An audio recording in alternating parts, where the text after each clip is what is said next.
Hi guys, welcome back to another video on the super duper world of sports. This video is a video ranking, or rather grading, the top 5 NFL 2022 off-season moves, whether it be trades or signings.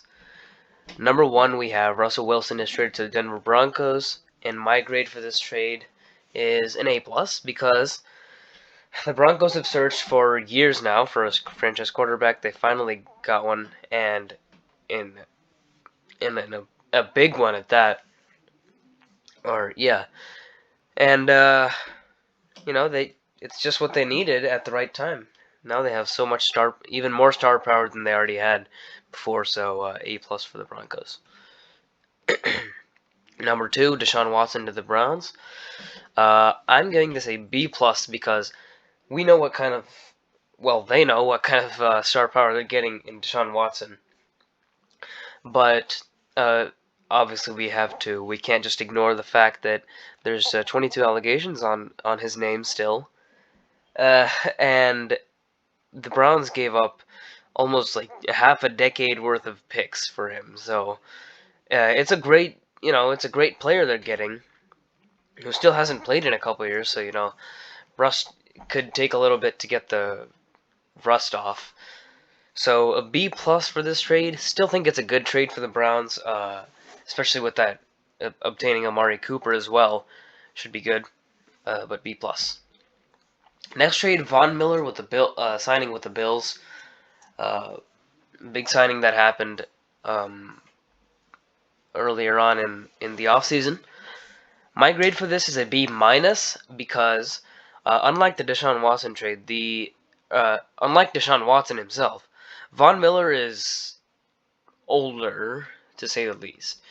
And the Bills went ahead and gave him a 6-year, $120 million contract at this age.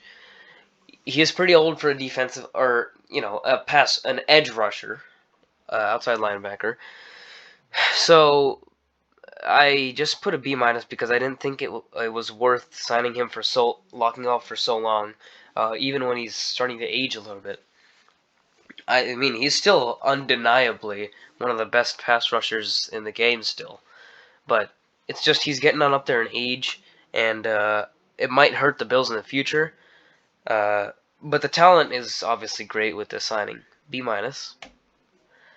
Number 4, Khalil Mack, traded from the Bears to the Chargers, in quite a interesting trade that happened. A second and a 6th-round pick, a second from this year, and a 6th-round pick from next year, going to Chicago for Khalil Mack.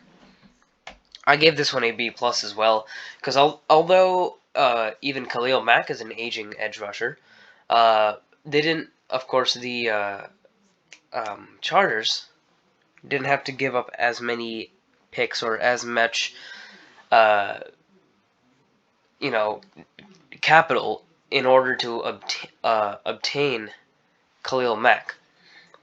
And plus, his contract with the Bears was 6 years, $141 million, and the Chargers took on all of his remaining contract, which is 3 years for 60-something million dollars, I think. So it's not nearly as bad as the Von Miller contract. That's what gave this one the slight edge over the aforementioned. And finally, Tyreek Hill is traded to the Miami Dolphins. These are in no particular order, by the way. Just saying, because this was a blockbuster trade. One of the best receivers in the league. Of course, going to the Dolphins, and I gave this one an A-. Dolphins, they needed something other than Jalen Waddle, and they're set up Tua Tagovailoa great with this trade. I think their future is looking pretty bright with the addition of Tyreek Hill. If Tua Tagovailoa can still continue to develop, then I think Dolphins are going to make it pretty far into the playoffs year in and year out with this wide receiver core. So I gave it a A-. And yeah, I mean they got ultimate speed at the wide receiver position now. So Great trade for them, although they did give up 5 first-round picks. You know, stuff happens. And that's the end of the video. Uh, Grading the top 5 NFL offseason moves. Please like and subscribe to the channel. We're almost at 300 subscribers. The support has grown exponentially as of late, probably because of the shorts Jeffrey's been pumping out. Good work. Just want to say good work, Jeffrey. You're working really hard, and thanks for all the support, guys. Really appreciate it. Just keep it up, and I'll see you in the next one.